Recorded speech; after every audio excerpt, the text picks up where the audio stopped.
Hey there, everyone. So, welcome to our next lesson, AAF. Hopefully, you've got your notebooks out and ready to go. We are going to be building some of the stuff that you have been working on and what you learned in the last video and reviewed during your last class session. So, we're going to use what we've already learned about domain restrictions and what we know about functions, and we're going to take it a step further and we're going to extend what we know and how we do operations with these functions to actually compose functions. And this might be something that you have heard. We've worked a little bit with it in some manners in class. We haven't really done this algebraically, and that's really what we're going to be taking a look at throughout this lesson, right? So you've talked about domain restrictions. You know you can't divide by a zero. You know you can't take the square root of a negative, right? And you've looked at some of the ways that combining or performing operations on two functions impacts this, right? And even if you have two functions that have a domain of all real numbers to begin with, maybe when you divide them, they now develop restrictions, right? And there was such an emphasis on thinking about where a function came from, right? We started to talk about that. Maybe there wasn't such an emphasis, but we started to talk about that. And we are going to be really diving into that throughout this lesson because we're going to compose functions, which is kind of an operation. It's like the last operation. And we're going to analyze the results. And a lot of what comes in with that is domain, right? We want to know when we compose something, what happens to the domain, right? You can compose something, you can do a whole operation, get this new function, but what happens to the domain of the new function? Like, is it important to know where a function came from, right? And like what properties it inherits. So without further ado, let's get ourselves started. So to get started, I want to take a look at some graphs, right? Which might be a more familiar way for us to start thinking about composition. So this right here is composition. This means f of g of 7. So you're going to work from the inside out when we're dealing with composition. So what I mean by that is I want to know what g of 7 is. I want to know what it's equivalent to, and then I'm ultimately substituting it back in, right? So you're going to work from the inside out. So make sure you know that this is f and this one's g. So I'm going to find g of 7. Here you go. Ooh. Oh, there it is. That's 3. So this is 3. This is really telling me I want to find f of 3. So then that's going to turn my attention to the function of the graph of f. Go over to 3. Oh, what is the point? 0. So my answer is 0. I started with an input. I got an output. That output, like that range value, became my domain value. That output became my input. Let's do the same thing for number 2. So we're going to start again with the inside here. I'm going to start with f of 0, and we want to know what this equals to. So this is f. 0, oh, we get negative 9. This is ultimately telling me to find g of negative 9. So I go over to g, and I go, oh no! What happens? There's no answer. You can't plug in negative 9. This is not within the domain of g, right? This is outside the domain of g. Oh boy. Right? So this is the empty set is how I'm going to indicate my answer. That indicates the empty set or the null set, right? So there's nothing in it. Empty set. There is no answer, right? So this is how I want to indicate my answer.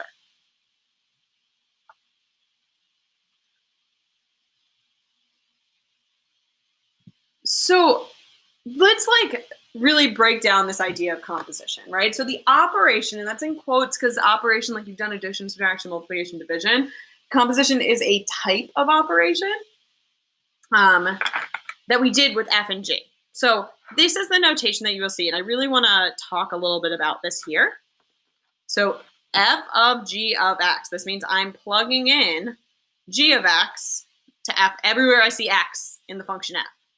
This also is the notation for composition, right? So you do need to be careful that when you see this little open circle here, that indicates composition. I'm not multiplying anything across this entire thing. This means f of g of x. I'm not multiplying something by g, x. I'm not multiplying f and g. Be very careful. You're not bringing in an extra x. This is function notation specific to composition. right? You need to be very mindful that you're not rushing and just assuming when you see a dot, it means multiplication, right? So be careful here. Proceed with caution with that one. This is saying multiply f of x times g of x. This is saying to compose, which we're going to talk about right now. Okay, so I do want you to think about that, and I would first certainly add that into my notes and highlight it, circle it, like keep going through that one because I'm emphasizing that because I see that all the time, right? Like be careful and be mindful with that because that will come up. So this is read as f composed with g, meaning take the answer from the inside function, so the result of the inside function, and turn that into the input for the outside function. So it's where that you're working from the inside out. So take the range values from the inside function and turn them into the domain values for the outside function. Crazy, right? Right? This is the inside function, g, or g of x, right? So let's look at our first example. So instead of graphically, we're going to use the equations. And our goal here is going to be to figure out or to evaluate, remember we've got to show some work, f of g of x and g of f of x. I'm going to evaluate before we go ahead and find the domain. So remember here, I'm going to say, show your work. Like I need to see it. We want to see it. We want to see what's happening. This means show it. So this is f, this is g. I can also write this as f of g of x. I think it's important that you're exposed to a variety of different formats. So I do want to put that out there. So I'm going to substitute it in. This means I'm going to take this and I'm going to put it in everywhere I see x. So the square root of x plus 2 squared minus 9 equals, well, if you square root something and square it, you get x plus 2 minus 9, you get x minus 7. Oh my goodness, you get a line.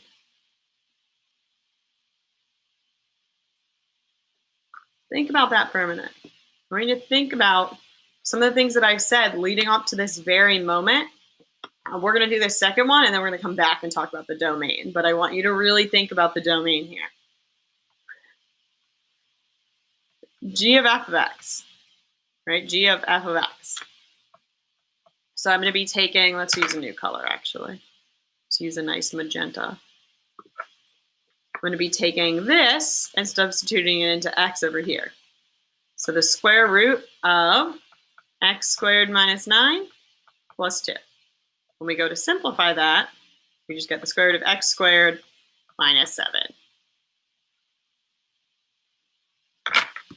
So if you recall, in the last lesson, we talked about how it was important to find the domain from the beginning, the domain of these original functions before we did any operation, whether it be addition, subtraction, multiplication, division, composition. So I'm going to go ahead and do that. F of x is a parabola, x squared minus 9.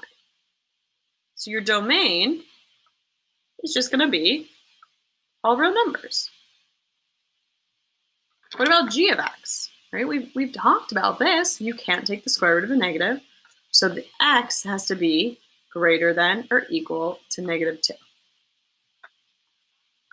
I want you to keep that in mind after we evaluate, right? So after we evaluate, I do want you to remember that you aren't losing properties, right? It is inheriting these properties of the domain and then potentially developing more. So it is important that we find domain before we ever even simplify, because we don't want to lose what made it a function. Like what made this function? What created it? What did we, like, I didn't just hand you x minus 7, right? I didn't just like walk over and give you an x minus 7 and say, hey, find the domain. That's different, right? Like I gave you two functions and I told you to do something with them. I told you to compose them and then find the domain, right? So you have to remember where a function came from. If you're manipulating it and doing something with it, then it has properties that were passed on to it. So this is the point that we should look at the function, right? Like right when you do that in substitution, and then think about, can I plug any x value in? No, right? Something stops you here. You cannot take the square root of a negative. So even though this is our final answer, there's a domain restriction. It is where x is greater than or equal to -2. And I will show that on a graph. Yes, if I gave you x minus 7, your domain would be all real numbers. But I'm not giving you x minus 7. That's not really the function we're working with. We're actually working with this function. The square root of x plus 2 squared minus 9. And it's not the same thing because there are restrictions because of where it came from. And I'll show you this on Desmos momentarily. What about this one right here? Right? So again, if we do it before we simplify, so if I go back to this step, I'll write find domain here before you simplify. And that's why it's so important to show your work. If we do that here, we just know that x squared minus 9 plus 2 has to be greater than or equal to 0. So x squared minus 7 is greater than or equal to 0. Well, I guess I could have simplified that first, right? Because of the way that this one happens, but it's not bad to still start like that. So when I go to solve this I'm just going to look at it and say, where is it 0? Because remember, when you are dealing with a square root, you're going to be dealing with intervals in some manner. So x equals plus or minus root 7. So I like to look at it on a number line. Negative root 7 and root 7, can it equal to those? Yeah, you can take the square root of a negative. I'm sorry, of 0. You cannot take the square root of a negative. X squared minus 7 is a parabola that opens up. We like this. We don't like this, but we like this. Right, so this domain would have been negative infinity to negative root 7, including it, union, negative root 7, nope, not negative root 7, positive root 7 to infinity. So I do want to go ahead and show these to you on a graph, because I think this is a concept that's so important to us. Like, we want to remember where things are coming from. So I'm going to go over here to Desmos, and I believe I already have f and g graphed. So f is a parabola, right? That's, I would guess, not terribly surprising to us. And g is a square root function, right? And it has an end point. And there's something that stops it. When we type in, I'm going to go ahead and do f of g of x. Oh my gosh, it's a line, but check that out. It stops at -2. Oh man, there you go, -2. Whoa, crazy, right? I mean, if you don't believe me on this one, I'll go ahead and I'll go the square root of x plus 2 squared minus 9. Same line, right? What's really nuts is I can do x minus 7, and it's the same line, but it keeps going, right? And that's why it's important to think about where it came from. Just that little, it gets the same thing. This just has they behave the same way.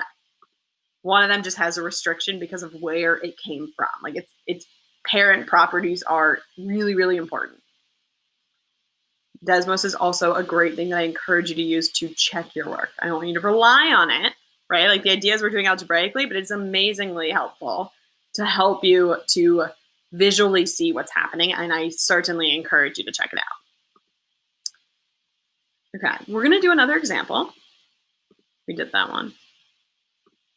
And I would, at this point, maybe stop the video. Maybe not stop it. Maybe pause it and try this, and then come join me and go over it. So hopefully you've had an opportunity to do that. And hopefully you are now coming back after you've tried these. So you've got f of x and g of x, and we're going to evaluate, and then we're going to find the domain. So this is f of g of x, so we're familiar with notation. So I'm going to take g of x and plug it in everywhere I see x. Oh my goodness, I see 2 x's. So I have 3 something squared minus 2 times something. New color, new color.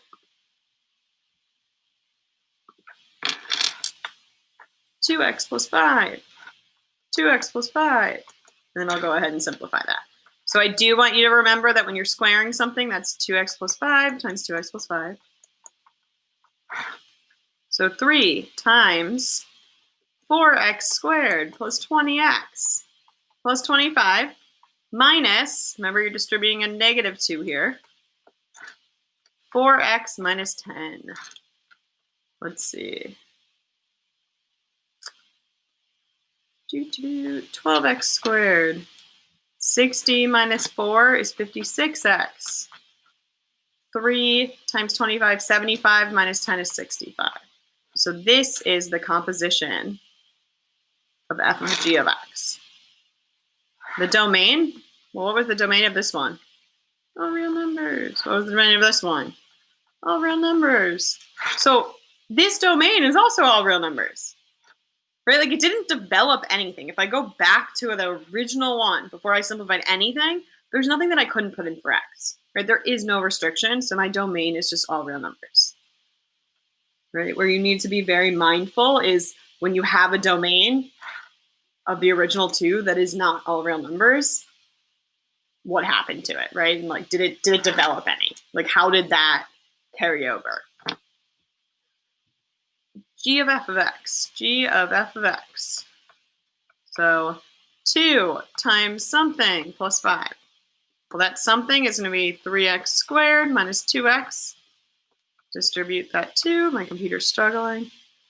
And I've got 6x squared minus 4x plus 5. Again, my domain was all real numbers for both of those to begin with. There was nothing that stopped me in that first step, so my domain is all real numbers, right? And then I could go ahead to Desmos, and I believe I have these in here. I called them something else. I started with a parabola and a line. When I compose them and I do m of n of x, I just get this other little parabola, right? This is it.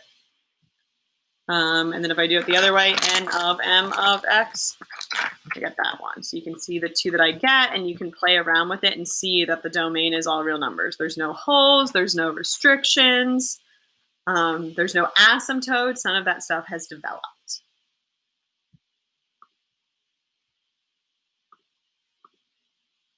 All right.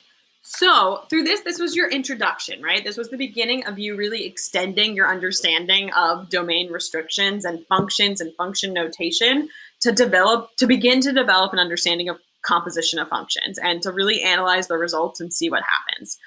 This is a very important concept, and this is something we're going to continue to work on.